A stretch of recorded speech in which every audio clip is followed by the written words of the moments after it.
también transmite. Todos, de los miércoles, jueves, viernes, sábado se transmite. Muy bien. Lección número 5, por favor. Lección número 5. Después de haber observado en la lección 4 el Hijo de Dios en gloria, hemos observado su gloria eterna, ¿no? Hemos quedado, creo, convencidos de que Jesús, o que María no es madre de Dios, debido a que Jesús es antes que María, ¿no? Eso hemos aprendido. Pero no solamente eso. En realidad eso no es tan...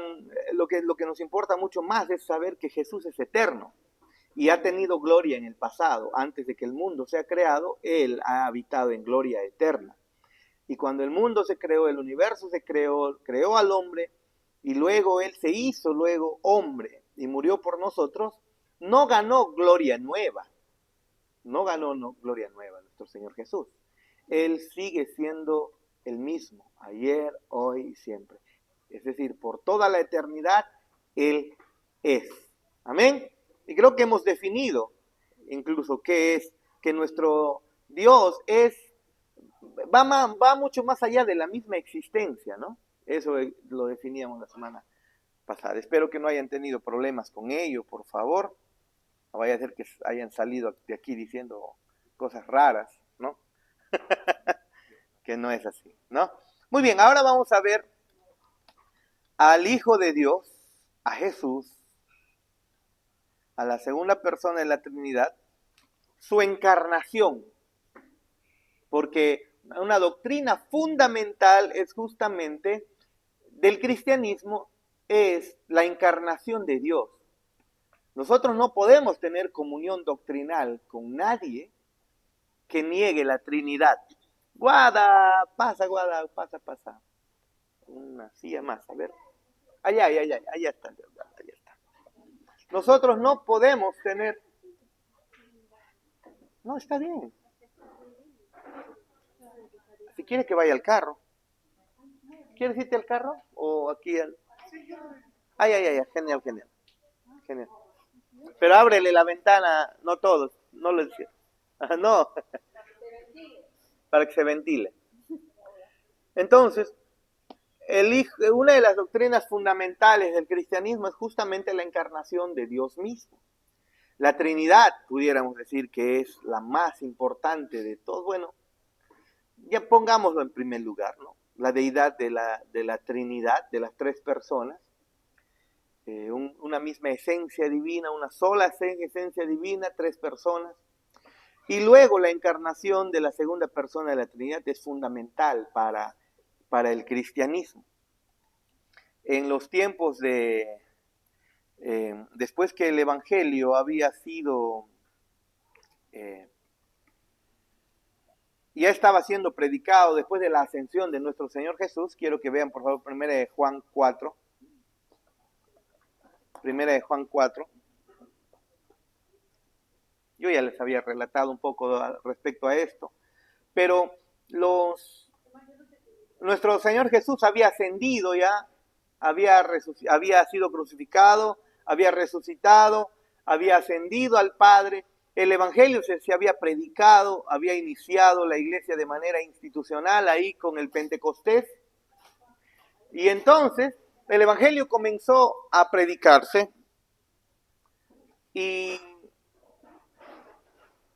se comenzaron a escribir los primeros evangelios, las cartas del apóstol Pablo, ¿no? A partir del 45, 50, 55 después de Cristo, 60, 65 después de Cristo, y de ahí encontramos que el último apóstol en quedar vivo, porque todos comenzaron a morir, y por si acaso hay que decir que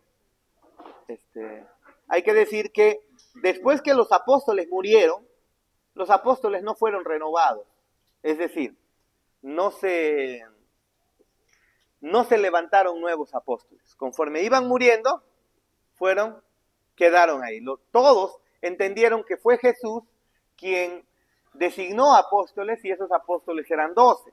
Cuando Judas traiciona y muere, es reemplazado ese apóstol, ustedes lo saben. Pero después de la muerte, conforme iban muriendo los apóstoles, no iban siendo reemplazados los apóstoles. Pero el último apóstol en morir es el apóstol Juan. Entonces, él escribe su evangelio, el evangelio de Juan, y luego primera, segunda y tercera carta del apóstol Juan. Y por último, el Apocalipsis. ¿Sí? Eso escribe el apóstol Juan. Pero cuando él escribe, ha pasado como 50 años de que el evangelio ya estaba siendo predicado. Y ya había sido anunciado. Prácticamente el Nuevo Testamento ya había sido escrito, solamente faltaba lo que le tocaba a él, ¿no? Y él observa, él ve que en el transcurrir del tiempo de la iglesia hay muchas doctrinas que están comenzando a introducirse a la iglesia. Las herejías no han nacido recién con los predicadores modernos, hermanos. Toda la vida, siempre, Satanás ha estado detrás de las falsas enseñanzas, introduciendo falsas enseñanzas, buscando anunciar la palabra de Dios, pero distorsionada, con pequeños detalles nada más, que basta que lo hace, ya confundió todo. Entonces apareció todo un movimiento, ¿no? Los gnósticos, y entre ellos decían un grupo, los docetistas, que Jesús no había venido en carne. Que Jesús, a quien crucificaron, era solamente a un hombre, y que su espíritu fue llevado y no murió Dios en la cruz, ¿no? Solamente el hombre estuvo ahí antes de ir a la cruz. Otros decían que Jesús cuando vino no era hombre, era solamente como una especie de espíritu, una aparición. De ahí viene incluso la palabra doqueo, ¿no? Que significa aparecer. Entonces, estaban comenzando a enseñar de que Jesús no había venido en carne, era solamente un espíritu al que todos vieron, no era carne. Entonces el apóstol Juan escribe en el capítulo 4, miren ustedes, de primera de Juan, capítulo 4, él dice lo siguiente: amados, no creáis a todo espíritu, sino probad los espíritus si son de Dios, porque muchos falsos profetas han salido por el mundo. Recuerden, año 85 aproximadamente. Estamos en primera de Juan, no en el evangelio de Juan, sino en primera de Juan, que está más adelante. Más acá, para acá, casi al final. Antes de Apocalipsis, por ahí está. El primera, segunda, tercera de Juan. ¿Sí? Antes de Apocalipsis. Entonces, dice, muchos profetas han salido, profetas falsos han salido por el mundo. En esto conoced el Espíritu de Dios, ¿no? Todo espíritu que confiesa, espíritu con minúscula, que confiesa que Jesucristo ha venido en carne, es de Dios. Y todo espíritu que no confiesa que Jesucristo ha venido en carne, no es de Dios. ¿Qué es lo que está diciendo aquí el apóstol Juan? Cuando habla de espíritus, está hablando de seres, de personas, no está hablando de almas, de demonios, ¿no? O de el movimiento neopentecostal, dice, ¿no? Cuando están haciendo una liberación, para que digan que es de Dios, le quieren hacer confesar al endemoniado, le quieren hacer confesar, confiesa que Jesús es de carne, confiesa que Jesús ha venido en carne. Y ellos, entonces, sí, Jesús ha venido en carne, y ya es de Dios, gloria a Dios. ¿Por qué? Porque primera de Juan dice eso, capítulo 4 dice eso. Otra vez, ¿cómo se llama eso los que han estado en la clase ayer? Eisegesis, ¿no? Eisegesis. Pero no, aquí lo que se está diciendo, en esto conoced el Espíritu de Dios, porque Él guía toda verdad. Todo espíritu, está hablando de personas, toda persona, todo maestro que confiese que Jesucristo ha venido en carne es de Dios. Los apóstoles estaban enseñando que Jesús era verdaderamente hombre, verdaderamente Dios. ¿Sí? Y todo aquel que no diga que Jesús vino en carne, que no es verdaderamente hombre y verdaderamente Dios, no es de Dios. Eso es lo que está diciendo. ¿Por qué? La doctrina... Polcito, pasa por acá, mi hermano. Qué bueno que nos acompañes. Qué bueno que nos acompañes. Okay. ¿Ah? Sí, sí tengo. Era la chiquitita. Muy bien. Escuchen, ¿ah? Muy bien. Damos la bienvenida a otro Paul. Hay bipol. Dos polis. Ahí está, a ver. Para que Paul nos pueda seguir. Estamos en esta lección. Entonces, eso es lo que el apóstol Juan dice. Cualquier maestro que venga y no predique a Jesús verdaderamente hombre, en carne, no es de Dios. Es más, en primera de Juan, capítulo 1, él lo manifiesta. Él lo dice. Juan dice claramente, para contrarrestar estas enseñanzas de que Jesús no era hombre, él dice, desde el capítulo 1, versículo 1, dice, lo que era desde el principio, lo que hemos oído. Otra vez Juan conecta el principio. El evangelio, su evangelio comienza diciendo, en el principio. Su primera carta comienza diciendo lo que era en el principio. El Génesis comienza diciendo en el principio. Juan está remontándose a la eternidad, ¿no? Lo que era desde el principio, o sea, Cristo. Lo que hemos oído, lo que hemos visto con nuestros ojos, lo que hemos contemplado, no solamente visto, lo hemos contemplado. Y luego palparon nuestras manos tocante al verbo de vida, ¿no? Lo que hemos visto y oído, eso os anunciamos. ¿Para qué? Dice, para que también vosotros tengáis comunión con nosotros. Y nuestra comunión verdaderamente es con el Padre y con su Hijo Jesucristo. Y estas cosas os escribimos para que vuestro gozo sea cumplido. La doctrina fundamental es reconocer que Jesús vino en carne, es verdaderamente hombre y murió en sacrificio, en expiación por nuestros pecados. Fue el sacrificio expiatorio por nuestros pecados. Y cuando crees eso, dice el apóstol Juan, tú tienes comunión con nosotros. Tienes comunión con nosotros. ¿Te das cuenta? Ahora, ya hemos visto entonces que Jesús, pues, es hombre, ¿no? Pero veamos el testimonio del Antiguo Testamento, porque todos piensan, muchos piensan, no todos, sino muchos creen, tal vez, de que Jesús comenzó cuando se encarnó, ¿no? Y que en el Antiguo Testamento no encontramos apariciones de Jesús. Sería lógico pensar si es que Jesús solamente es hombre. Usó a María como instrumento, nuestro Dios, para encarnar a Jesús, ¿ok? Pero Jesús, Dios, es eternamente, ¿no? Tomemos la frase de manera simple, existe eternamente, o mejor dicho, es eternamente. Amén. Pero veamos ese testimonio en el Antiguo Testamento. Vayamos a nuestro material, por favor, ¿sí? Y leamos juntos para luego continuar con unas pequeños comentarios que pudiéramos hacer al respecto. Habiendo considerado la gloria del Hijo de Dios, ahora pondremos nuestra atención en su encarnación. Recuerden, ya quedó bien claro en las clases pasadas, Jesús es Dios. Ha tenido gloria eterna en la eternidad pasada y tiene gloria ahora y es una gloria eterna. ¿Sí? Nunca dejará de ser glorioso. Habita en gloria, en la eternidad en gloria. Eso ya quedó claro. Jesús es el verbo de Dios, Jesús es Dios. ¿Se acuerdan, no? Muy bien.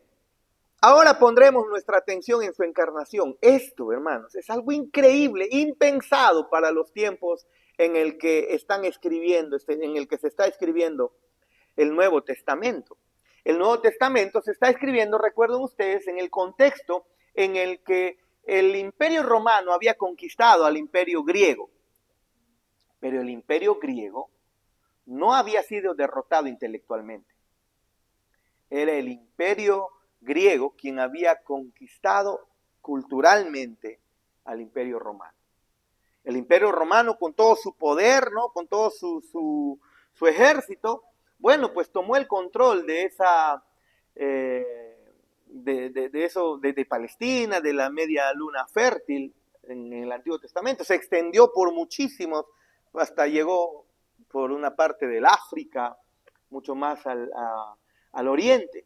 Pero se extendió, se hizo un imperio muy grande, ¿no es así? Pero para llegar ellos a hacer eso, derrotaron al imperio griego. El imperio griego ya tenía tenía sus representantes en filosofía, ¿no? Sus grandes pensadores, su cultura, sus dioses incluso, ¿no? Pero cuando el imperio romano conquista al imperio griego, quien estaba en control del mundo antiguo, el imperio romano solamente puede conquistar políticamente, mas no intelectualmente. Para los griegos era impensado que los dioses tengan comunión con los hombres. No, era impensado. O sea, pudieran tener acercamiento, pero ellos consideraban a los dioses como apáticos a la necesidad y a la realidad humana. Eran completamente apáticos, que no había manera, ¿no?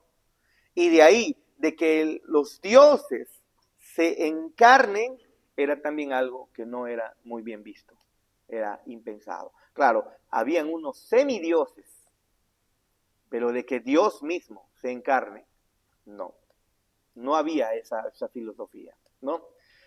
Por la filosofía griega sabemos que Zeus, el dios mitológico de los griegos, tuvo hijos, pues, ¿no? Pero es semidios, ¿no? Hijo humano, pero es semidios, no es Dios en su totalidad. Entonces ellos tenían en mente que la encarnación de la deidad es impensada. Pero eso es lo que justamente enseña el cristianismo, pues, que es que Dios, el verbo eterno de Dios, se hizo carne. Sigamos. La palabra encarnar viene del verbo latino incarnare. In, que significa en, ¿no? Por ejemplo, in situ. ¿Qué significa in situ? En el lugar, ¿no? Eso, en este lugar. Y caro, que significa carne, en latín, ¿no? Entonces, ¿qué significa incarnare? Significa hacer carne o convertirse en carne. Significa entonces que el verbo de Dios se convirtió en carne, se hizo carne o se encarnó. Sigamos. En las Escrituras, la encarnación se refiere a la gran verdad de que aproximadamente hace 2000 años, el eterno Hijo de Dios fue concebido por el Espíritu Santo en el vientre de una virgen y nació Jesús de Nazaret. Esta es la gran complicación que tienen muchos católicos, o los católicos, ¿no? Porque para ellos, como mencionábamos en las clases anteriores, María es la madre, pues, de Dios, no tomando en cuenta que Jesús, siendo Dios eternamente, ha existido, es preexistente a María. Pero es cierto, María es madre de la humanidad de Jesús, pero María no es madre de la deidad de Jesús. De eso tenemos que hacer una diferencia, ¿no? Una diferencia. Y este Dios, la segunda persona de la Trinidad, se hizo carne, se encarnó hace aproximadamente 2000 años, y el instrumento que Dios usó fue una mujer, una virgen llamada María, de aproximadamente unos 12, 14 a 16 años. No tenía más María. Esa era la edad, entre 12, 14 y 16 años, aunque les parezca increíble. Pero ese es el rango de edad en la que pudo María haber quedado embarazada. Y luego, bueno, pues el eterno Hijo de Dios fue concebido por el poder del Espíritu Santo en el vientre de una virgen y nació Jesús de Nazaret. El Dios hombre, verdaderamente Dios porque es eterno, pero también verdaderamente hombre porque nació de María. Él era, está hablando de Jesús, sigamos leyendo el material, él era la plenitud de la deidad en forma corporal, porque Colosenses, si se dan cuenta, ya hemos leído este texto anterior. Miren lo que dice Colosenses capítulo 2, versículo 9. Dice claramente, Colosenses capítulo 2, versículo 9, dice, hablando de Jesús, desde el versículo 8, mirad que nadie os engañe por medio de filosofías y huecas sutilezas, Colosenses 2, 8, veamos, ¿sí? 8 y 9. Mirad que nadie os engañe por medio de filosofías huecas y huecas sutilezas, según las tradiciones de los hombres, conforme a los rudimentos del mundo y no según Cristo. Porque en Cristo, o sea, en Él, habita corporalmente toda la plenitud de la deidad. La totalidad de Dios habita en Cristo. Porque Cristo es Dios, como aprendíamos la semana pasada, solo Dios puede reflejar a Dios en su totalidad. ¿Sí o no? Solo Dios. ¿Quién más puede reflejar a Dios si no es solo Dios? Por eso Jesús dijo, el que me ha visto a mí, ha visto al Padre. Entonces, Jesús es la plenitud de la deidad en forma corporal, en nuestra semejanza en todas las cosas, pero sin pecado, como dice Hebreos 4:15. Revisemos, por favor, Hebreos 4:15. Hebreos 4:15.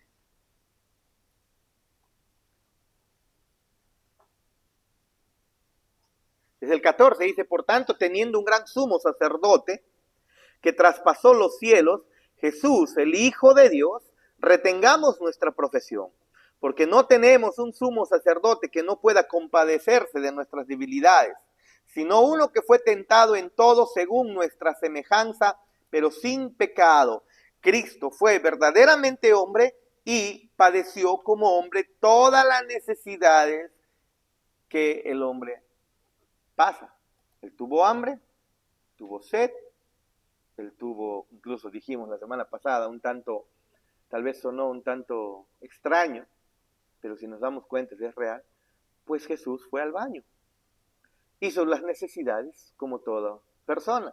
Aunque eso nos parezca medio extraño, no debería hacerlo, porque Jesús fue verdaderamente, o es verdaderamente, hombre. Y cuando come siendo hombre, hay un proceso de digestión, el proceso fisiológico, donde hay metabolismo. El metabolismo incluye anabolismo, catabolismo, y entonces eso implica desechos metabólicos. ¿Que por dónde se van? Pues por la orina o por los excrementos. Suena extraño lo que les estoy diciendo, pero la Biblia enseña que Jesús fue verdaderamente hombre. Por lo tanto, tuvo los mismos desechos que usted y yo. Pensar en eso, para los griegos, para la filosofía griega, que Dios pueda humillarse de esa manera, no solamente eso, que el creador del universo haga eso, es una tontería. Pregunta, ¿pensaron alguna vez en eso? ¿Lo pensaron alguna vez, Paulcito? Nunca. Pero si realmente Cristo es verdaderamente hombre, obviamente que ocurrió eso. ¿Ve? Y Hebreos nos dice que tenemos un sumo sacerdote que es capaz de compadecerse en todas nuestras debilidades, porque fue o es verdaderamente hombre. Él padeció todas las necesidades que el ser humano pasa, pero sin pecado. Perdón. Pero sin pecado. Eso, ahí está la diferencia. No pecó. Sigamos, por favor, con nuestro material. Él era la plenitud de la deidad corporal, como dijimos, ¿no? Sigamos. Él vivió una vida perfectamente bajo la ley del Antiguo Testamento y luego se ofreció a sí mismo como sacrificio por los pecados del pueblo. Miren, solo hay una manera de tener comunión con Dios. O mejor dicho, dos maneras. La primera es que obedezcas perfectamente los mandamientos de Dios. Y eso es lo que se le pidió a Adán y Eva. Miren, antes de que existan los 10 mandamientos, y no solamente, la ley de Dios no implica solamente 10 mandamientos, hay mucho más, ¿no? Pero básicamente se resumen en 10. Pero antes de que hayan los 10 mandamientos dados por Moisés en Éxodo 20, o en 20 en adelante, 20, cuando Dios creó a Adán y Eva, le dio un simple mandamiento, por así decirlo. El resumen total de todos los mandamientos, Dios le había dado a Adán y Eva. Y lo que tenía que hacer Adán y Eva era solamente obedecer. No es que no comas la manzana, no es manzana. No es eso, ¿no? Dios le estaba diciendo a Adán y Eva, especialmente a Adán, le dijo, te he creado y tienes la libertad de enseñorearte por sobre toda la creación. Puedes comer, es decir, suplir tus necesidades con tranquilidad, con libertad en el huerto. El huerto te provee todo para suplir las necesidades. E incluso te he dado una mujer no le dio dos, una mujer para que pueda suplirte las necesidades. Todas las necesidades. ¿Ve? Solo que haz algo. No hagas esto. Olvídense que le dijo no comer el fruto, sino no hagas esto. Es decir, ¿qué le estaba diciendo Dios al decirle al hombre? Bueno, lo que la Génesis nos enseña es, y es correcto, le dijo, de este fruto no comerás. Dios le estaba diciendo, te estoy dando libertad total, solamente no te olvides que a pesar de que eres mi mayordomo para la creación, que tienes libertad total, aún así yo soy Dios y yo decido qué es lo bueno y qué es lo malo. Y te digo que este árbol es malo. Cuando lleguemos a la presencia del Señor, seguramente se nos aclarará muchas cosas. Tal vez no pudo haber sido literalmente solo un árbol. Tal vez eso habla mucho más, ¿no? Como en el Génesis hay muchas cosas que conforme cielos y la tierra, y luego avanza el tiempo y entendimos que es espacio y materia, ¿no? ¿Se acuerdan? Pero en fin, pero tomando de manera literal ya, no comas de este fruto. Pero él podía comer de todo lo demás. ¿Se han puesto a pensar en todas las variedades de plantas que hay en el planeta? Prácticamente Dios le estaba dando libertad total al hombre. Podía comer de todo, solamente de un fruto no podía comer. ¿Qué le estaba diciendo Dios? Soy yo quien decide qué es lo bueno y qué es lo malo. Solo tenía que, pero el día que tú desobedeces, ciertamente morirás. ¿Qué implica? Que mientras lo obedezcas, vivirás. La comunión con Dios depende de la obediencia a Él. ¿Sí o no? Ahora, Adán y Eva caen en pecado. Rompen la comunión con Dios. Y desde ese momento, no solo porque Adán y Eva son los culpables, sino que ellos eran los máximos representantes. Yo siempre tomo el ejemplo, ¿no? Imagínate que saquemos un equipo de la iglesia, un equipo de fútbol que enfrente a Brasil. No, tenemos que escoger a los mejores de Perú, ¿no? Aunque no querramos, los mejores, pues está Cristian Cueva, Advíncula, ellos son los mejores, ¿sí o no? Llega Brasil y Brasil los golea, pero si íbamos nosotros, mucho más, ¿sí o no? Hay un equipo de fútbol llamado San Marino, ¿no? O San Marino. Dice que creo que como 30, 40 años que no ganan un partido. Es un país, tiene una selección. Y juega la Copa pues de Europa también, ¿no? Y no ganan ni un partido. Cada que juegan, les golean 15-0, 13-0. Después de 30 años hizo un gol. ¿Por qué? Porque como es una ciudad o una nación pequeñísima, con poquitos habitantes, los que van a la selección son economistas, o sea, gente que no está dedicada al fútbol. No son dedicadas al fútbol. Así que, no sé, hermano, no sé. Pero, entonces, son llevados, pues, van a jugar y son goleados. Imagínate a nosotros, ateos, jugando fútbol, o a los mejores de la iglesia ya. ¿Quiénes pudiéramos poner como mejores? Kevin. ¿Quién más puede ser? Miguel Galvez también he visto que juega. Su hijo de la hermana Rosita, ¿no? Steven. Hay varios, ¿no? Incluso cuando hemos sacado un equipo de la iglesia, las veces que hemos hecho hemos ganado. Hemos campeonado en 2 campeonatos casi, ¿no? Pero en fin, pero si vamos nosotros a jugar contra Brasil nos golean. Yo quiero que siempre vean esto, por favor. No es que Adán y Eva son los culpables y tú eres inocente. Ellos eran los mejores representantes y fallaron. Si ellos eran los mejores, ¿qué hubiera pasado contigo y conmigo en el huerto del Edén? Hubiéramos fallado de la peor manera. Adán y Eva eran nuestros representantes, significando que todos los descendientes de Adán fallarían también. Y Adán y Eva fallaron. Y entonces se perdió la comunión con Dios. Y entonces Dios da los 10 mandamientos en el Antiguo Testamento. Esto es lo que no deben hacer. ¿Quieren tener comunión conmigo? Guarden los mandamientos. Esa era la manera de tener comunión con Dios y alcanzar vida eterna. Guardando los mandamientos de Dios. Pero ¿saben qué es lo que demuestra la historia del Antiguo Testamento? Ningún ser humano lo puede guardar. Nadie, absolutamente nadie puede guardar los mandamientos de Dios. Claro, a pesar de su infidelidad, Dios estaba teniendo misericordia e instituyó todo un sistema sacrificial para estar con ellos, ¿no? Para enseñarles que necesitan un sustituto. Pero nadie puede guardar los mandamientos de Dios. Y entonces, Dios envió a un sustituto.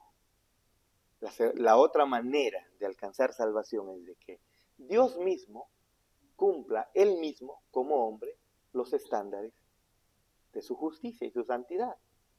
Y por eso envió a Jesús como hombre, representándonos a nosotros, y como Dios, él mismo, a cumplir los estándares que él demanda. Y Jesús es el único que cumplió perfectamente la ley de Dios, inocente, sin pecado. Eso es lo que está diciendo Hebreos, sin pecado. Vivió una vida perfectamente y recto bajo la ley del Antiguo Testamento. Los mandamientos de Dios que él había puesto como Dios, Jesús los cumplió. Y luego se ofreció a sí mismo como sacrificio por los pecados de su pueblo. Es de nuestro Señor Jesús. Muy bien, pero veamos si es que en el Antiguo Testamento hablaba acerca del sacrificio de Jesús en la cruz. Veamos, por favor, profecía del Antiguo Testamento. Leamos juntos, ¿sí? Aunque la encarnación ocurrió hace apenas 2000 años, gracias, Felicita, muchas gracias, muchas gracias.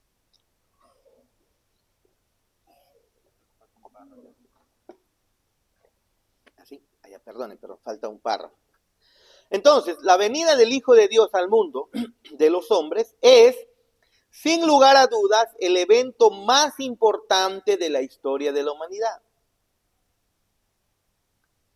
Hermanos, yo sé que muchos satanizan la Navidad.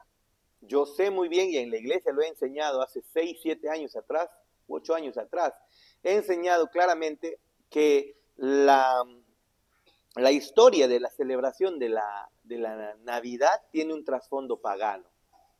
Está relacionado a adoración a dioses paganos en el pasado, ¿no?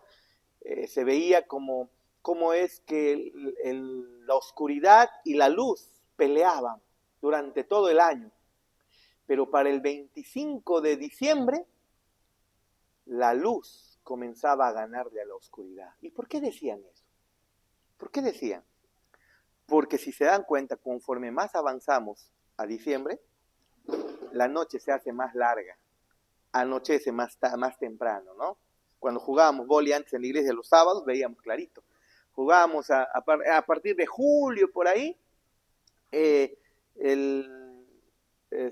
veíamos que podíamos jugar hasta las 6:40, 6:50, y todavía estábamos ahí jugando vóley en la iglesia, sin luz, ¿eh? Sin luz. Pero cuando ya estábamos llegando a noviembre, a diciembre, a las 6:10 nomás ya estábamos yendo, ya no se podía jugar. Eso habían observado en el pasado. Y entonces se instituyeron toda una adoración, ¿no? Donde adoraban pues al sol y todo ello, ¿no? No solamente los incas adoraban al sol. Hay toda una historia de esa celebración. Pero cuando el cristianismo avanzó, el cristianismo como que cristianizó, por así decir, esas celebraciones paganas. Y se cambió la adoración a donde el cristianismo llegó, cambiaron la adoración a sus ídolos, lo cambiaron mejor por por celebraciones cristianas, ¿no? Así que se olvidaban un tanto de su paganismo y comenzaban a celebrar, en el caso de la Navidad, el nacimiento de Jesús. Jesús no nació el 25 de diciembre. Eso es completamente seguro, ¿no? Peor todavía, un holandés, ¿no? No, peor todavía. Pero es que justamente, ¿por qué nosotros celebramos Navidad, sabiendo que Jesús no ha nacido ahí? Es que es una oportunidad para celebrar este evento trascendental, un evento importante en toda la historia de la humanidad, que el mismísimo Hijo de Dios, Dios mismo, se haga hombre. Por eso, sigamos. La venida del Hijo de Dios al mundo de los hombres es sin lugar a dudas el evento más importante de la historia de la humanidad. Por eso no lo podemos pasar por alto. Y se coloca justo en el centro del cristianismo bíblico. De esta manera, es necesario que consideremos seriamente la doctrina de la encarnación. Pero veamos la doctrina de la encarnación de Cristo en el Antiguo Testamento. Aunque la encarnación ocurrió hace apenas 2000 años, es importante entender que en los escritos proféticos del Antiguo Testamento hubo vistazos previos al más grande de todos los eventos. Siempre el Antiguo Testamento está mostrando en el Antiguo Testamento, está mostrando que Cristo vendría a encarnarse e incluso que Cristo vendría a ser sacrificado. Esto no es una doctrina nueva recién en el Nuevo Testamento enseñado. No. El Antiguo Testamento ya anunciaba todas estas cosas. Sigamos. Será útil y alentador entonces considerar algunas de estas profecías del Antiguo Testamento. El hecho de que fueron escritas cientos de años antes del nacimiento de Jesús de Nazaret respalda firmemente las declaraciones del Nuevo Testamento acerca de su encarnación y su deidad. ¿Por qué se le llama Jesús de Nazaret? Es como decir Jarvis de Vico, pues, ¿no? Solamente dónde, más o menos con quién lo hace referencia, ¿no? O Paul de Juliaca, de Lima, Paul de Lima, ¿no? Y aquí Paul Tingalés, ¿no? ¿De dónde? Zaposoa, ¿ves? Paul de Zaposoa, Paul de Lima. Aquí, en el tiempo de Jesús, habían muchos que se llamaban Jesús. Muchísimos que se llamaban Jesús. Pero a Jesús se le conoció como Jesús, ¿de dónde? De Nazaret. Ahí, así se le conoció. ¿Ok? Y bueno, pues el Antiguo Testamento respalda lo que el Nuevo Testamento dice acerca de la encarnación. Veamos Miqueas 5:2, por favor. Miqueas 5:2.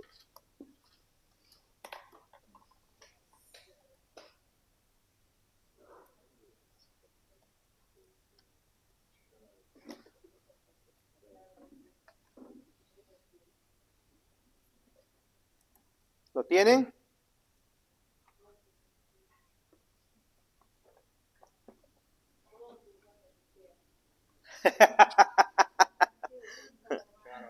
Ese es solo un rompehielo, por si acaso. Es un rompehielo.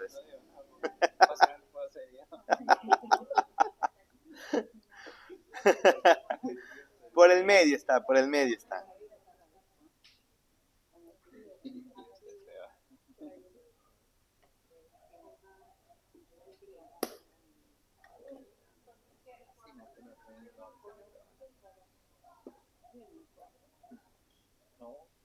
¿Lo tienen? ¿No es así?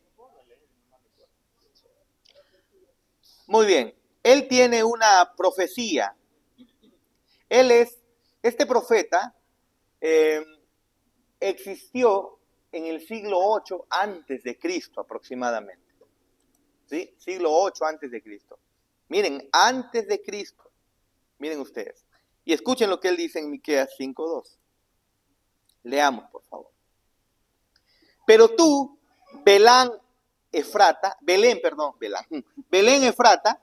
pequeña para estar entre las familias de Judá, de ti me saldrá el que será el Señor en Israel. Y sus salidas son desde el principio, desde los días, ¿de qué? De la eternidad.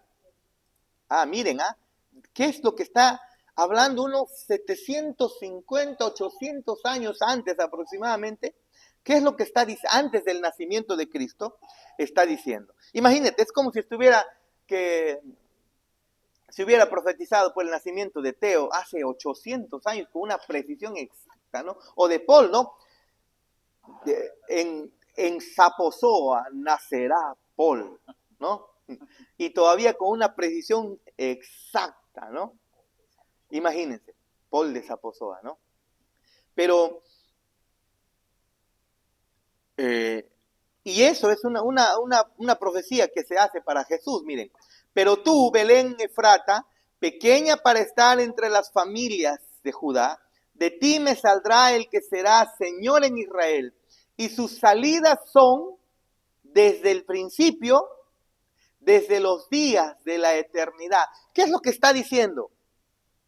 Conociendo ya el Nuevo Testamento, conociendo que Jesús nació en Belén de Judea, lo que está diciendo, ese que va a nacer en Belén de Judea, que será el Señor de Israel, o es el Señor de Israel, pero en su nacimiento, será el Señor de Israel, Él es eterno.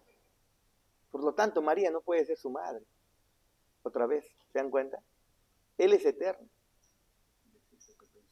Existe desde el principio. Existe desde el principio. Permítanme ver una referencia adicional.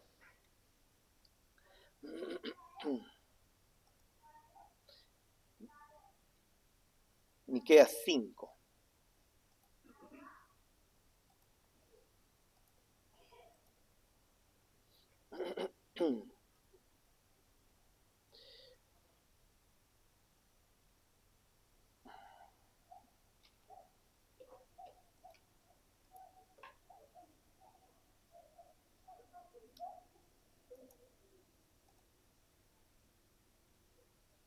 Miren, la palabra en el hebreo para el Señor que nosotros tenemos ahí es el que gobernará o el gobernador en Israel. Eso es lo que dice, ¿no?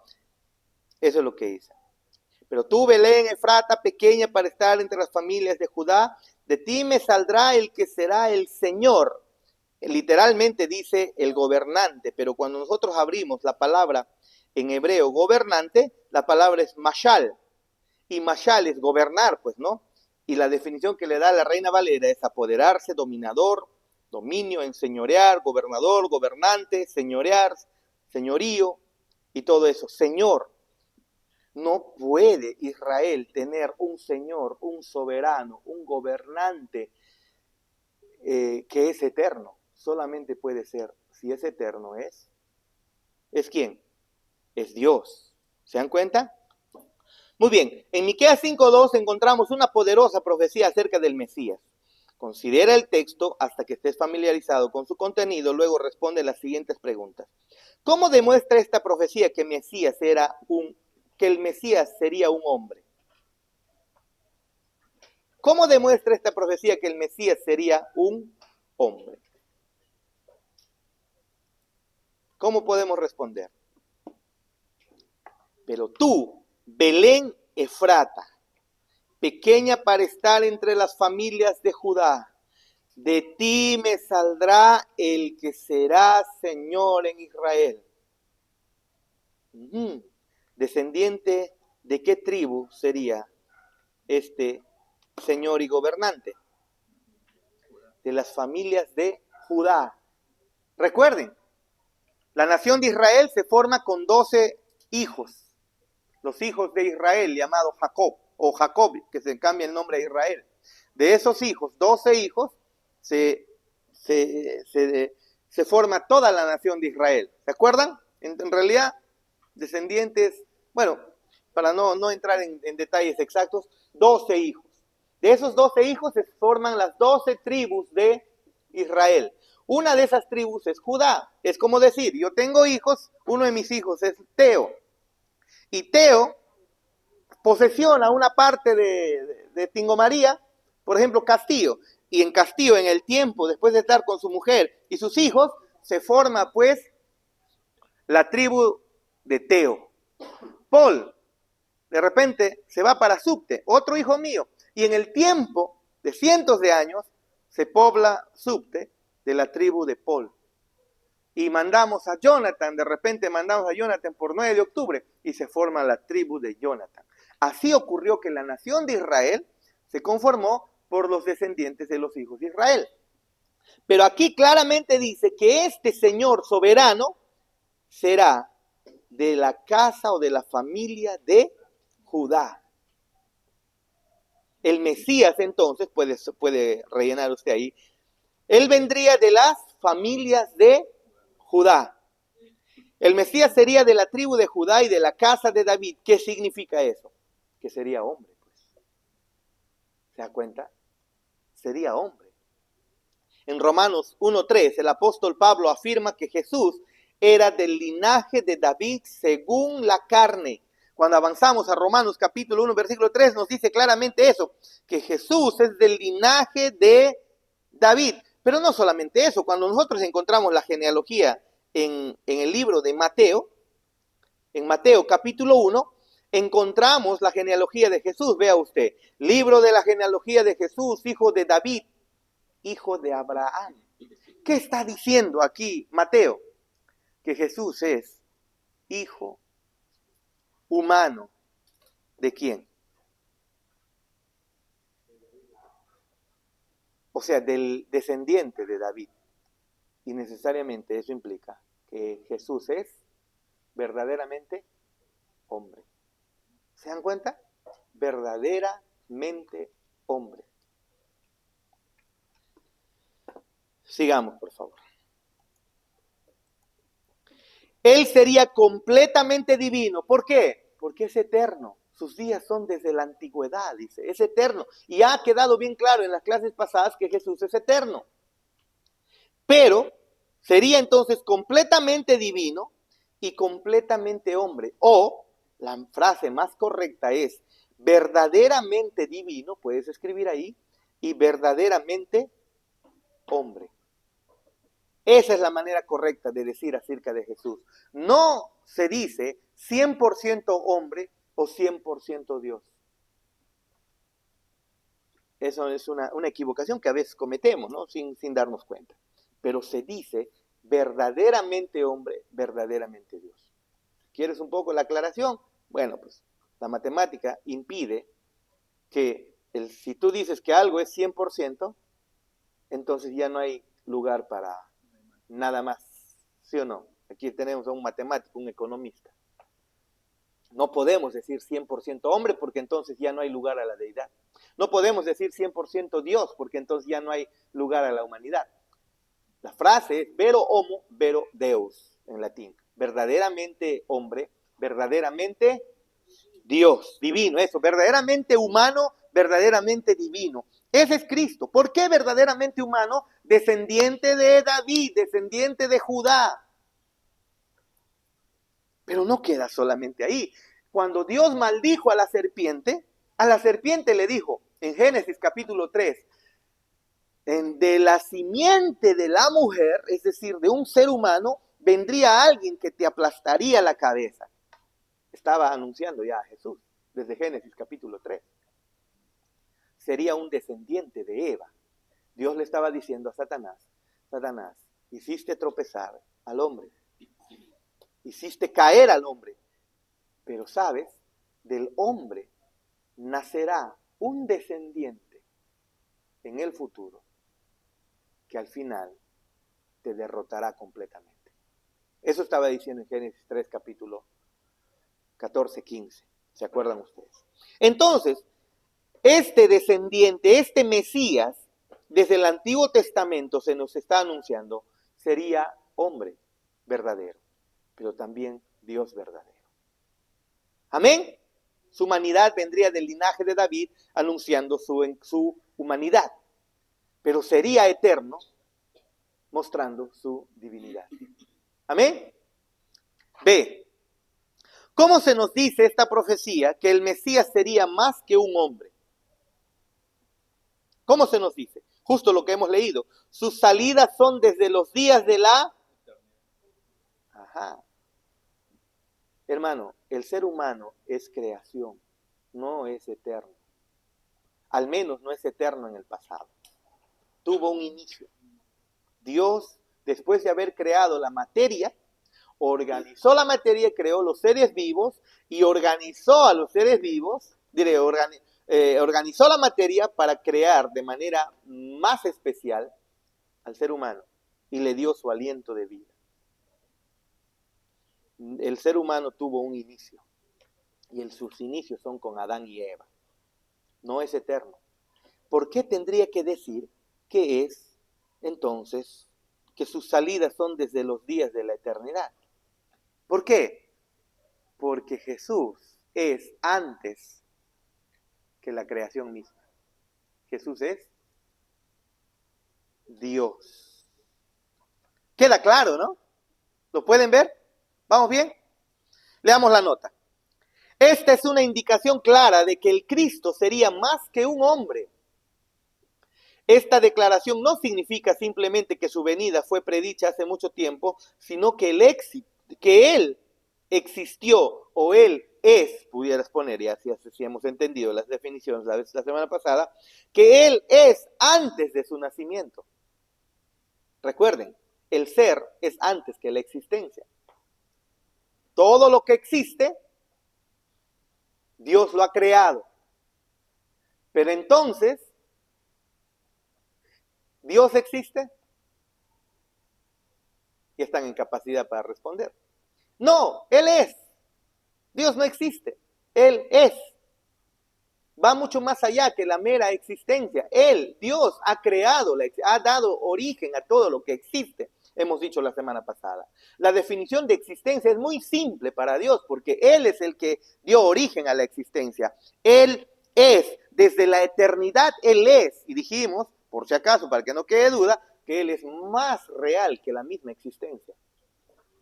No estamos negando de que no hay, de que Dios haya. Lo que estamos diciendo más bien es que es superior a la misma existencia, ¿se acuerdan, no? Así que Él es eterno, pero también es Dios, porque solamente Dios es eterno. Uno de los atributos que hemos aprendido en el discipulado 1 es la eternidad de Dios. No hay nadie en el universo que sea eterno, solo Dios.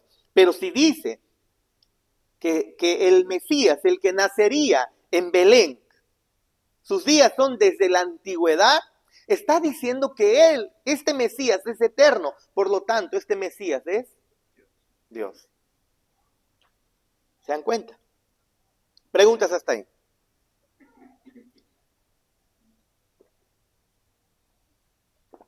Preguntas hasta ahí. Si no hay, continuamos. Isaías capítulo 7, versículo 14. Isaías capítulo 7, versículo 14. ¿Por qué tenemos que ver todas estas cosas? Es que, hermanos, es que el Evangelio va a saltar a tu vista de manera mucho más gloriosa cuando tú puedes entender quién es el que ha venido a entregar su vida por nosotros. Isaías capítulo 7, versículo 14. Dice el texto. Miren, ¿eh? Por tanto, el Señor mismo os dará señal, dice Isaías. He aquí, Isaías, ¿eh? Ahora estamos en otro Isaías, en otro profeta. Isaías, si mal no recuerdo, Miqueas fue alumno de Isaías, si mal no recuerdo. Isaías entonces sería un poquito más antiguo, ¿no? Entonces, he aquí que la Virgen concebirá y dará a luz un hijo, y llamará su nombre Emmanuel. ¿Y qué significa Emmanuel? Dios con nosotros. Jesús, su nombre dice es Emmanuel. ¿Y qué significa Emmanuel? Dios con nosotros. Jesús es Dios con nosotros. Pero ¿cómo puede ser Dios con nosotros si no es Dios? Él no es un representante de Dios. Él es Dios mismo. ¿Sí? Otra vez. Aquí la Virgen concebirá y dará a luz un hijo y llamará su nombre Emmanuel. Emmanuel, que traducido es Dios con nosotros. Aquí en Isaías 7:14 se encuentra una profecía que es citada por Mateo como referencia a la encarnación de Jesucristo, así también como el nacimiento virginal. para aquellos que piensan que las relaciones sexuales son pecaminosas y piensan que María fue completamente, fue siempre virgen, no hubo ningún problema de que María haya tenido relaciones sexuales después de tener a Jesús, mientras lo haya hecho con su esposo, quien era José. Y la Biblia deja bien claro esa referencia, ¿no? De que Jesús tuvo más hermanos y hermanas. Lo puedes leer en la misma Biblia católica, en la misma Biblia evangélica, en todas las Biblias que haya, tú encuentras claramente que Jesús tuvo hermanos y hermanas. ¿Quiénes serían? Después, ¿cómo dice? No, el apóstol Juan no era hermano. No era hermano. Santiago. Pero Jesús tenía varios hermanos. Por lo tanto, cuando piensan que María fue pura o virgen siempre, están queriendo hacer notar que entonces la intimidad sexual es pecaminosa. Más bien claro deja la Biblia que el varón o que la mujer no debe negarse a su esposo, ni el esposo debe negarse a la esposa. Si María se negó a José o José se negó a María, estarían yendo en contra de la misma palabra de Dios. Por lo tanto, María, claro que tuvo, después de tener a Jesús, virgen, claro, tuvo hijos e hijas. Amén. Pero, antes de que tenga hijos e hijas, concibió a Jesús de manera virgen, sin relaciones sexuales. ¿Por qué? ¿Porque era malo las relaciones sexuales? No, porque si hubiera venido con la intervención de un hombre, entonces, mis hermanos, sería un hombre más, con pecado original. Pero María fue concebida por el Espíritu Santo, dice las Escrituras. ¿Sí? Por el Espíritu Santo. María le da la humanidad y el Espíritu Santo le da la deidad. ¿Ok? Muy bien. Así como dice en Mateo 1 del 22 al 23, ¿no? ¿Qué predice este texto? Que llegará una virgen y que iba a concebir ¿a quién? A un niño. Y este niño sería Dios. ¿Sí o no? Mateo 1, 22, por favor.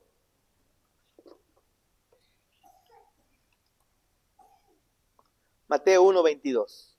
Isaías lo está diciendo hace 750 años antes, ¿ah? Y aquí, escuchen aquí lo que dice. Desde el versículo 18. El nacimiento de Jesucristo fue así. Estando desposada María, su madre, con José, ya era su esposo prácticamente, ¿no? Antes que se juntasen, porque en el pasado había ya un contrato prematrimonial en el cual se hacía el contrato en el que se entregaba a la hija o al hijo ya en matrimonio. Era un contrato en el cual ya prácticamente estaban casados, pues, aunque no se tocaban, hasta que llegue el tiempo de la consumación, ¿no? Del matrimonio a través de una ceremonia y el acto sexual, ¿no es así? Pero ya María era pues la esposa de José, solo que no habían tenido todavía intimidad, ¿ok? Entonces, estando desposada María su madre con José, antes que se juntasen, se halló que había concebido del Espíritu Santo.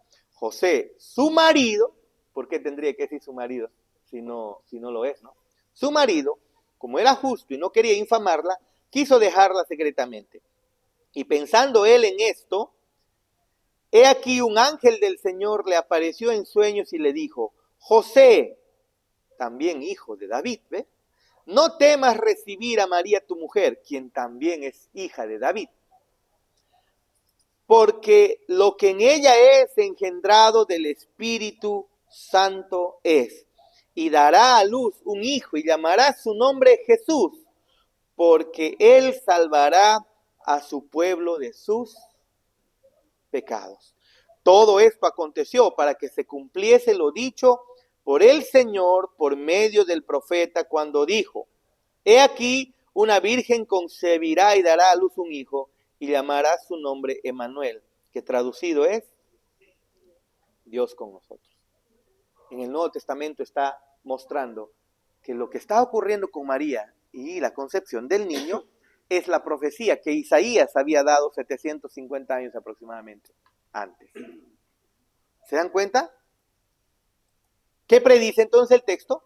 La profecía del nacimiento virginal de nuestro Señor Jesucristo, quien sería Dios con nosotros. Nota. Esta profecía probablemente tuvo su cumplimiento inicial en el nacimiento del hijo de Isaías y la profetisa, ¿no? En el capítulo 8, versículo 3. Pues se dice que antes de que este niño supiera cómo decir Padre mío o Madre mía, los enemigos de Judá ya habrían comenzado a caer en el capítulo 8:4. Pero sin embargo, también apunta a un cumplimiento más grande en la persona del Mesías. Aunque Isaías usó un lenguaje que era apropiado para el contexto inmediato, su profecía está obviamente llena de significado que va mucho más allá de cualquier supuesto cumplimiento completo en su tiempo o en el tiempo de su hijo. No fue para el tiempo de Isaías, sino que esto apuntaba a un cumplimiento mayor. Las profecías, hermanos, tienen una característica de las profecías en el Antiguo Testamento que eran de cumplimiento doble. Muchas eran de cumplimiento doble. Es decir, un cumplimiento para el momento, para el contexto en el que se encontraban y un cumplimiento futuro. Generalmente las profecías tenían eso, ¿no? Un cumplimiento doble. Sigamos. Hay dos palabras en hebreo que pueden ser traducidas como virgen.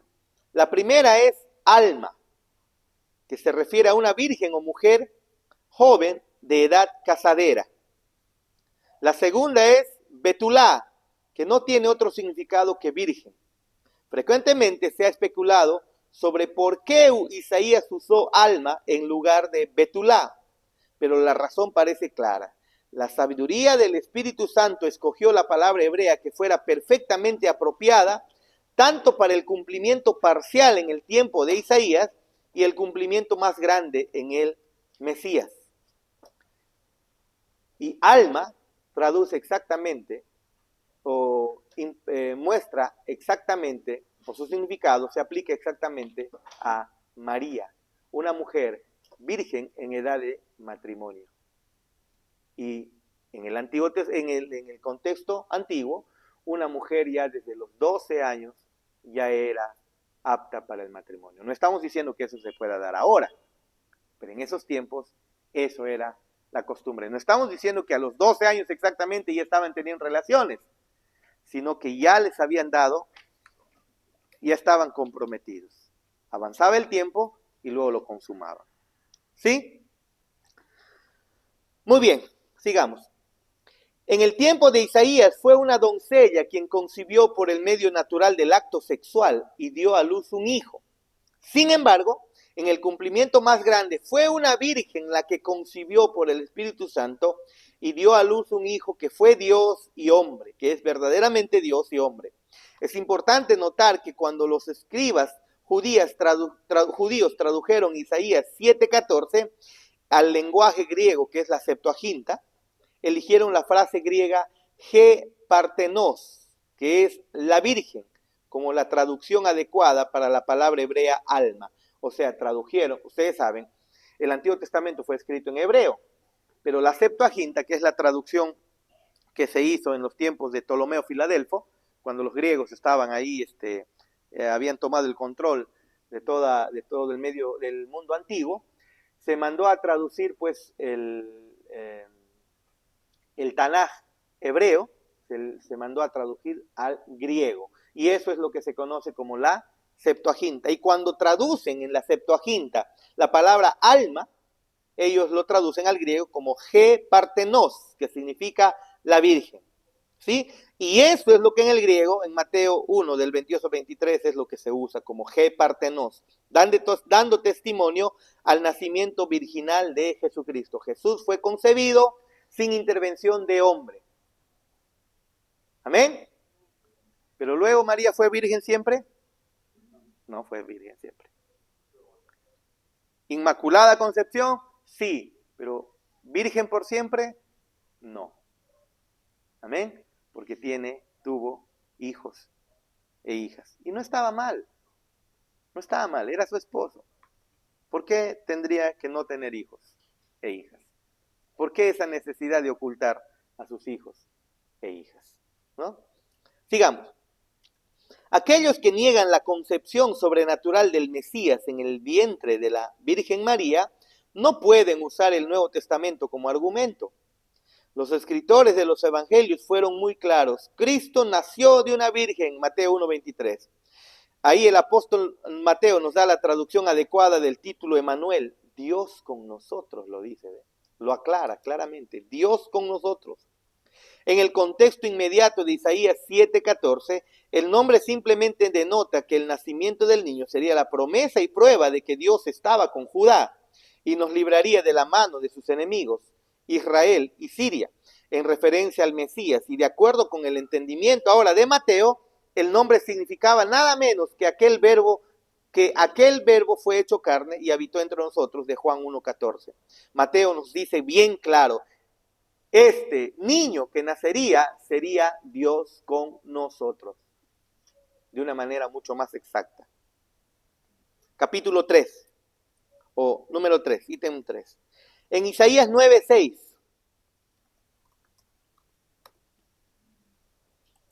Isaías 9:6.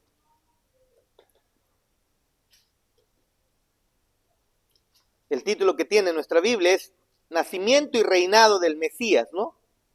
¿Se dan cuenta? Sigue hablando Isaías acá. Él es el profeta mesiánico, ¿no? Es el profeta que más habla de Jesús en el Antiguo Testamento. Por eso siempre vamos a volver a Isaías cada vez que queremos ver a Jesús en el Antiguo Testamento. Dice, versículo 6, dice lo siguiente. Porque un niño nos es nacido, hijo nos es dado, y el principado sobre su hombro, y se llamará su nombre, admirable, consejero, Dios fuerte, Padre eterno, príncipe de paz. Oye, hermanos, esto está para romperte la cabeza. Porque el nombre de Jesús es admirable, no hay problema. Consejero, no hay problema. Pero también es Dios fuerte. Pero no queda en eso. También es Padre eterno. ¡Wow! Jesús claramente dijo, el que me ha visto a mí, ha visto al Padre. Príncipe de paz. Lo dilatado de su imperio y la paz no tendrán límite sobre el trono de David y sobre su reino, disponiéndolo y confirmándolo en juicio y en justicia desde ahora y para siempre. El reinado de David no fue para siempre. Es más, en estos momentos Israel no tiene rey. ¿Sí o no? No lo tiene. Los reyes de Judá llegaron hasta un momento y de ahí ya no se levantaron más reyes. Hasta ahí quedó. Pero acá dice que se levantaría un rey cuyo reino no tendrá límite. Sería del trono de David. Y dice, el celo de Jehová de los ejércitos hará esto. Es increíble cómo es que se le llama a Jesús, ¿no? Así que en Isaías 9:6 se nos da uno de los destellos más asombrosos del Antiguo Testamento de lo que será la total maravilla y el misterio del Mesías por venir. Muy bien, pregunta. ¿Cómo es que esta profecía comunica la verdad de la encarnación? ¿Cómo comunica esta verdad de que el Mesías sería más que un hombre y que llevaría la plenitud de la deidad? 1. Porque un niño nos es nacido. Es un niño, es hombre. Comenzó como hombre, como todo ser humano, siendo un óvulo fecundado, que después se convirtió de una célula fecundada, se convirtió en 2, en 4, en 6, en 8, en mórula, y en sí comenzó a crecer un embrión. Y siguió todo el proceso de todo ser humano. ¿Ve? Se formó su corazoncito, su sistema digestivo, su sistema circulatorio, sus redes neuronales, todo, como le ocurre a todo niño. Nota, la profecía habla de un nacimiento humano real y natural. Aunque sería concebido sobrenaturalmente del Espíritu Santo en el vientre de una virgen, el Mesías nacería como cualquier otra vida humana entra en el mundo. Separado de la revelación divina, nadie hubiera reconocido al bebé en el pesebre como el eterno e incomprensible Hijo de Dios. Dios lo reveló, si no nadie lo conocía. B. ¿Cómo es que esta profecía revela la deidad del Mesías? Hijo nos es dado. Otra vez el Espíritu Santo dándonos muchas señales, ¿no?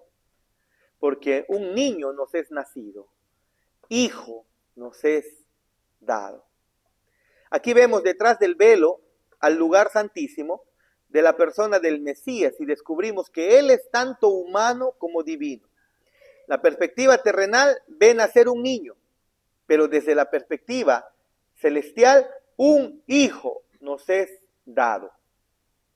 El bebé nacido en el tiempo preciso fue el eterno Hijo de Dios, dado por el Padre y enviado desde el cielo. ¿Quién ha dado a este Hijo? Nos es dado, haciendo referencia que viene de Dios. Un niño nos es nacido, como todo hombre, muestra su humanidad, pero ese Hijo nos es dado, mostrando que viene de Dios. Es hombre y es Dios. C. ¿Cómo es que esta profecía revela la realeza y soberanía del Mesías? ¿Y qué dice ahí el texto? ¿Qué dice? El principado sobre su hombro. Y aquí seguimos viendo lo que el Espíritu Santo revela, ¿no? El misterio se sigue desvelando. Un niño tomaría sobre sí mismo la totalidad del gobierno de la creación, el principado sobre sus hombros, toda la creación sobre sus hombros. Espérate, él no puede ser un arcángel, él no puede ser un ángel, un serafín, un ángel superior. No puede ser, porque ellos mismos son creación. El principado sobre sus hombros. Está hablando que la totalidad del gobierno de todo lo que ha sido creado está sobre él mismo. Y otra vez, tiene que ser Dios. Por su propio poder y sabiduría, él gobernaría el universo con soberanía absoluta. La responsabilidad de todos los reinos descansaría sobre sus hombros y sin embargo sería para él como una pluma sobre una roca de granito. Los requerimientos de un gobierno como este irían más allá del poder del hombre o de los ángeles, pero serían como nada para aquel que creó todas las cosas y las sustenta con la palabra de su poder, como dice Hebreos 1:3. La Biblia nos enseña que Dios, que Cristo sustenta todo lo que existe con la palabra de su poder. Eso es hermoso, hermanos. Mostrándonos que no necesita. O sea, a ver, vea usted. ¿Qué es más fácil para ti? A ver, decir, Teo, tráeme agua. O yo mismo ir a traerla. ¿Qué es mucho más fácil? ¿Hablar o hacer? Y la Biblia dice que Cristo, con la palabra de su poder, sustenta el universo. Con algo tan sencillo que Él hace, es suficiente y poderoso para sostener todo el universo. Increíble, ¿no? En todo esto tenemos gran evidencia de que el Mesías era el Dios encarnado. Una obra de tal magnitud solo puede ser lograda por la plenitud de la deidad. Nadie puede estar por sobre encima de la creación si no es Dios mismo. Pregunte, ¿el Antiguo Testamento habla de Cristo o no? ¿Habla de Jesús o no? Es evidente que sí. 4. En Isaías 9:6, la segunda parte, se le atribuyen varios nombres o títulos al Mesías. Primero, ¿qué dice? ¿Cuál es? Admirable. De la palabra hebrea pele, que significa asombroso o incomprensible. asombroso o incomprensible. Pero este atributo solamente puede ser atribuido a la deidad. Recuerden que Él es santo. Y como santo, Él trasciende a su creación. Como santo, Él está apartado de su creación. Como santo, no hay punto de comparación entre lo creado y Él. Él es santo y 3 veces santo nos muestra las Escrituras. Pero ahora se nos dice que su nombre, su título, el título de este Mesías es asombroso en el sentido más exacto de la palabra. Incomprensible. ¿Quién puede comprender a Dios? Si cuando hemos comenzado a leer o a estudiar acerca de la Trinidad de Dios, nuestros cerebros han volado, ¿sí o no? Es incomprensible. Tan solamente piensa en la eternidad en la que Dios, antes de haber creado el universo, Dios ha estado. Te pones a pensar en esa eternidad y tu cerebro comienza, como dicen los jóvenes, ¿qué pasa con una laptop? Se cuelga, se lajea, dice, ¿no? Tu cerebro comienza a lajearse. Este es un Dios incomprensible. En todo el sentido de la palabra es asombroso, es incomprensible y eso solamente puede ser atribuido a la deidad. Yo sé que algunos esposos dicen, ay no, a mi esposa nadie le comprende, ¿no? Pero estoy seguro que lo están diciendo de una manera muy limitada. Obviamente es limitado, porque sí se puede comprender, ¿no? Se comprende, a veces las acciones que tenemos es comprensible, reaccionamos. ¿Por qué reaccionaste así? Hay una razón, llegamos a comprender el por qué. Pero los caminos de nuestro Dios, dice, nadie los puede al final conocer en su totalidad. Es incomprensible. Cuando Dios se apareció a los padres de Sansón como el ángel del Señor, Él usó el mismo nombre para describirse a sí mismo. Miren lo que dice Jueces.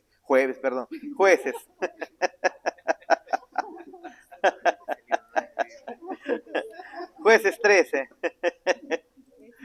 Jueces 13.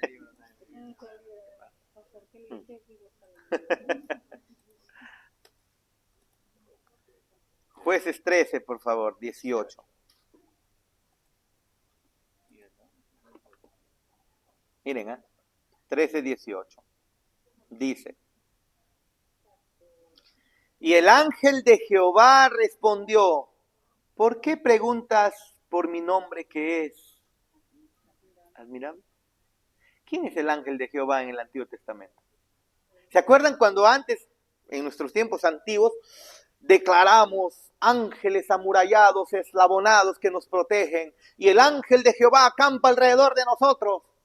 Y encima, aparte de llamar al ángel de Jehová, llamamos a más otros ángeles. ¿Quién es el ángel de Jehová? Es Cristo preencarnado, hermanos. No es que es un ángel, es una manera de llamarle, cuyo nombre es admirable. Pero esta palabra admirable ya fue atribuido a un niño que nacería, asombroso, incomprensible. ¿Quién incomprensible como nuestro Dios, hermano? ¿Se dan cuenta? El versículo 22, y dice incluso, dijo Manoa a su mujer, ciertamente moriremos porque a Dios hemos visto. ¿Qué? Este Dios es, ¿qué cosa? Su nombre es admirable y es el ángel de Jehová. Y viene Cristo y dice, el que me ha visto a mí, ha visto a Dios. Mi Padre y yo, uno somos. Increíble, ¿no? Sigamos. Todos los hombres e incluso los ángeles del cielo más sublimes son seres finitos cuya gloria puede ser comprendida. Por eso, no puedes decir, pastor, yo no comprendo a mi mujer, no comprendo a mi esposo. Todos podemos ser comprendidos, hermanos.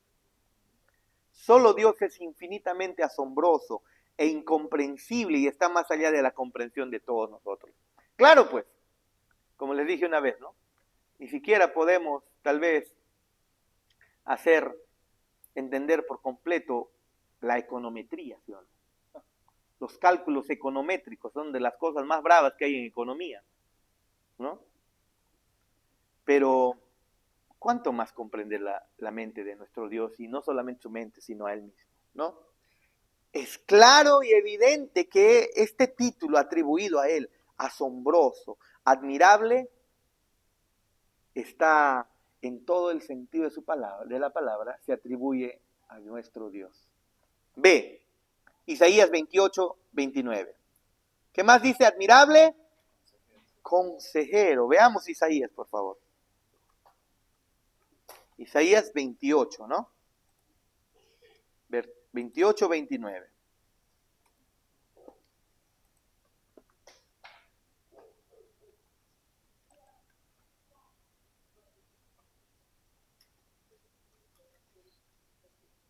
Dice lo siguiente.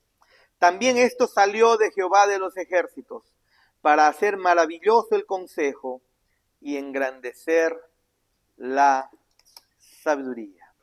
Pero espérate, la NBI traduce esto de manera diferente. Vayamos a la NBI, yo lo voy a leer, porque ustedes tienen solo Reina Valera, los que tienen sus Biblias en celulares, ahí lo pueden revisar. Escuchen lo que dice la NBI.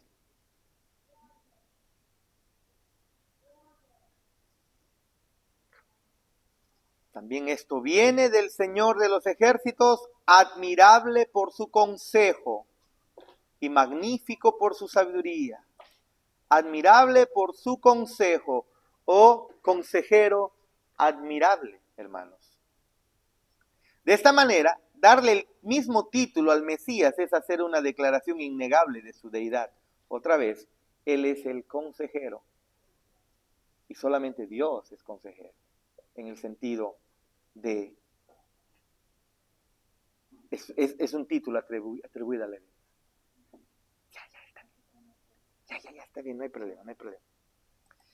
El apóstol Pablo se refiere a Cristo como la sabiduría de Dios. 1 Corintios 1:24. Miren.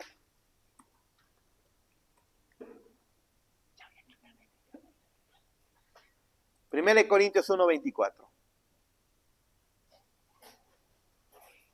Dice, mas para los llamados, así judíos como griegos, Cristo poder de Dios y sabiduría de Dios. Sabiduría, conocimiento, consejo, también en otras traducciones está. ¿Ve? Estas cosas no pueden decirse ni siquiera de los hombres o ángeles más sabios. ¿A quién vamos a pedir consejo verdadero? ¿En quién vamos a encontrar verdadera sabiduría? Solamente en Dios, no en los hombres. D o C. ¿Qué más? Dios fuerte. Este título se traduce de las palabras hebreas el Gibor, un nombre de Dios tradicional que se encuentra en Deuteronomio 10:17. Veamos Deuteronomio 10:17.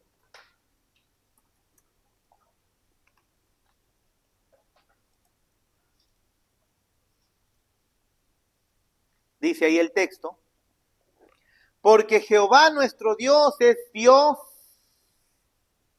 de dioses y Señor de señores, Dios grande, poderoso y temible, que no hace acepción de personas ni toma cohecho.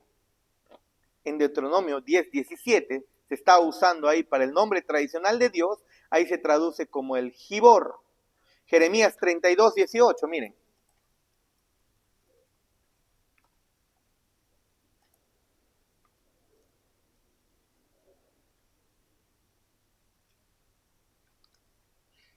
Desde el 17 dice, oh Jehová, oh Señor Jehová, he aquí que tú hiciste el cielo y la tierra con tu gran poder y con tu brazo extendido, ni hay nada que sea difícil para ti, que haces misericordia a millares y castigas la maldad de los padres en sus hijos después de ellos.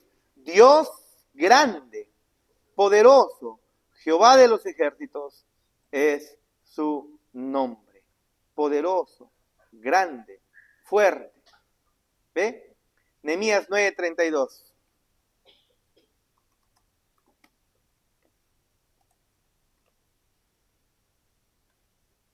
Dice Nehemías. Ahora pues, Dios nuestro, Dios grande, fuerte, temible, que guardes el pacto y la misericordia, no sea tenido en poco delante de ti todo el sufrimiento que ha alcanzado a nuestros reyes, a nuestros príncipes, a nuestros sacerdotes, a nuestros profetas, a nuestros padres y a todo tu pueblo desde los días de los reyes de Asiria hasta este día.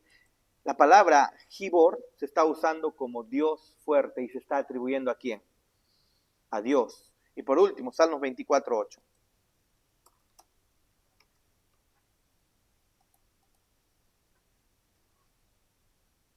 Dice, ¿quién es este Rey de gloria? Jehová, el fuerte y valiente. Jehová, el poderoso en batalla. Pero este Salmos se está atribuyendo a Jesús. Leamos este Salmos en el capítulo 24, versículo 1. Dice, de Jehová es la tierra y su plenitud, el mundo y los que en él habitan, porque él la fundó sobre los mares y la afirmó sobre los ríos. ¿Quién subirá al monte de Jehová y quién estará en su lugar santo? El limpio de manos y puro de corazón. ¿Quién es ese? Cristo. El limpio de manos y de puro corazón, el que no ha elevado su alma a cosas vanas, ni jurado con engaño. No hay nadie que no sea Cristo. Él recibirá bendición de Jehová y justicia del Dios de salvación. Tal es la generación de los que le buscan, de los que buscan tu rostro, oh Dios de Jacob. Alzado puertas vuestras cabezas y alzaos vosotras puertas eternas y entrará el Rey de gloria. Recuerda, ¿quién es este Rey de gloria? Jehová el fuerte y valiente, Jehová el poderoso en batalla. Alzado puertas vuestras cabezas y alzaos vosotras puertas eternas y entrará el Rey de gloria. ¿Quién es este Rey de gloria? Jehová de los ejércitos, Él es el Rey de gloria. Todo el texto nos está mostrando que el Rey de gloria es el Mesías, el hombre que no hizo pecado. Esta evidencia del Antiguo Testamento acerca de la deidad del Mesías está de acuerdo con el testimonio del Nuevo Testamento. Cuando Juan 1:1 dice, en el principio era el verbo y el verbo estaba con Dios y el verbo era Dios. ¿Se acuerdan? Cristo es Dios. Y Tito 2:13 nos dice que es nuestro gran Dios. Y en Romanos 9:5 que Dios es Dios sobre todas las cosas. Cristo es Dios sobre todas las cosas. Es Dios fuerte. Es Dios grande. Es Dios,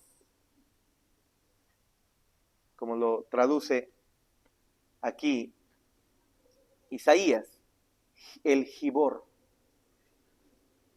Pero recuerden, esa palabra está atribuida ¿a quién? A Dios.